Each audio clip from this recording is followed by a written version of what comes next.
Hello. This series of videos is designed to enhance your capacity to deliver high-quality serious illness communication.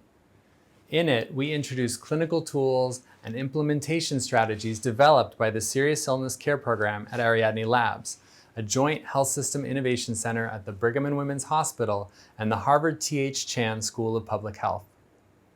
This video is the first in a series of 3 designed to help prepare you to practice using the Serious Illness Conversation Guide. In this introduction to serious illness communication, we will explore the importance of serious illness conversations and how they can result in better care for people who are seriously ill. A serious illness has been defined as a health condition that carries a high risk of mortality and negatively impacts quality of life or excessively strains caregivers. Serious illness communication describes conversations between clinicians and their patients and families about the expected course of a serious illness and the goals, values, and priorities that can inform treatment decisions. Serious illness communication is a type of advanced care planning. It may result in decisions about future use of life-sustaining treatments or completion of advanced directives, but these are not the primary focus of serious illness conversations. Rather, they aim to prepare patients and families for an uncertain future.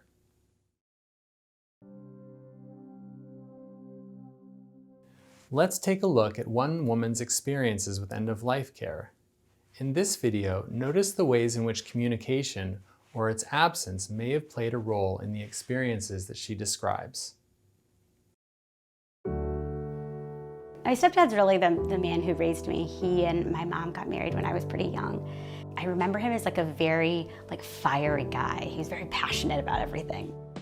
My stepdad got sick in the fall of my junior year of college, and he had bladder cancer that they found in his kidney.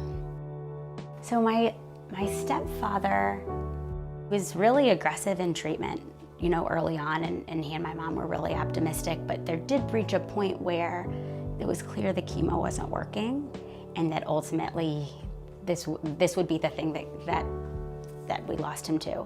And I think he had very specific conversations with his doctor. His doctor seemed to be really tuned in with what he wanted. My mom also took it upon herself, though, to start those conversations with him. So my mom had to kind of make it okay and would say things like, "Let me tell you what I want if I go first." And then he would say, "Okay, well, if I go first." So she kind of had to make it okay for him. Ultimately, in the final couple of days, he did end up in the hospital. But we were all there and we were able to say our goodbyes, and he wasn't in any pain. And we were ready in a way. About 8 months after he passed away, my dad got cancer and he had lung cancer. And my dad was a very different person than my stepdad, and very private, and would never want to burden other people with what he's going through. So I remember staying with him for 2 days and being like, oh my gosh, he's getting really sick and there's no plan. He was heavily medicated and was still driving himself around. Not safe. He was still working. He also lived in an apartment that had lots of stairs and was growing really weak. I went to a number of his doctor's visits with him, and the doctor knew that he lived alone and knew that he was getting weaker, but that was never a part of the conversation of we talked about the chemo and we talked about the radiation, but we never talked about, how are you getting to these doctor's appointments? How are you getting in your apartment? Towards the end of his life, he was in incredible pain. And so we rushed him to the emergency room, and his pain was so bad that they had to give him so much morphine to get over that hump that within 30 minutes he was out. And so there was really no time to say goodbye. What I wish his doctor had understood, and that I wish my dad had understood, but especially his doctors, that the cancer was only a small part of what was actually happening in our lives. We weren't talking about what my dad valued and what a good day looked like for him. My dad's experience is like nothing anyone should ever experience. He deserved much better than that. With my stepfather, there was always open dialogue about what was happening, and everyone knew where everyone stood. And most importantly, we knew where Jerry stood. My stepdad's death was honestly pretty awesome. And I know that's a weird thing to say, but it was beautiful. And I feel really privileged to be able to have taken care of him. It's a wonderful thing to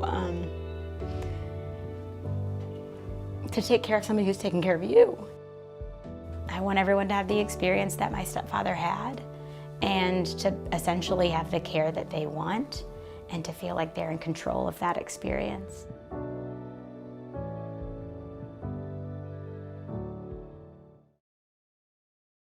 Katie describes two very different experiences with end-of-life care. Take a moment to think of a person with whom you had an experience, good or bad, at the end of life. Now, on a piece of paper, write down 3 words that describe their experience of communication at the end of life.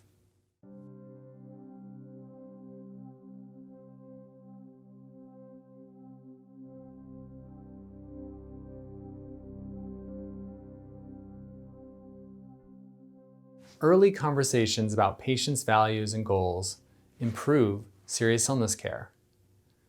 These conversations are associated with improved goal-concordant care, improved quality of life and patient well-being, fewer hospitalizations, more and earlier hospice care, and better patient and family coping. However, these conversations occur infrequently, late in the course of illness, and are limited in scope. Fewer than 1/3 of patients with end-stage diagnoses report end-of-life discussions with clinicians. In patients with advanced cancer, first end-of-life discussions in one study occurred only about 1 month before death, and over half occurred in the hospital. Conversations often focus on end-of-life procedures rather than what matters most to patients. Finally, they're hard to find. Even when conversations do occur, they can be difficult to locate in the electronic health record, especially in moments of crisis. At Ariadne Labs, we have created the Serious Illness Care Program, a communication-focused care delivery model. The Serious Illness Care Program focuses on the delivery of communication tools, including the Serious Illness Conversation Guide, training programs, including this one, and systems changes that help clinicians apply these tools and training to having high-quality conversations with the right patients at the right time. These systems changes include patient screening, systematic clinician reminders, documentation in a consistent, findable place in the electronic health record, and delivery of patient and family resources. This program is designed to achieve the quadruple aim of healthcare: improving population health, improving patient experience, improving clinician experience, and reducing costs according to patient choice. Let's take a closer look at the ways in which early evidence of serious illness care program implementation addresses these domains. Evidence from multiple trials and implementation across several health systems demonstrate the effect of the program on delivering more, earlier, and better conversations in serious illness.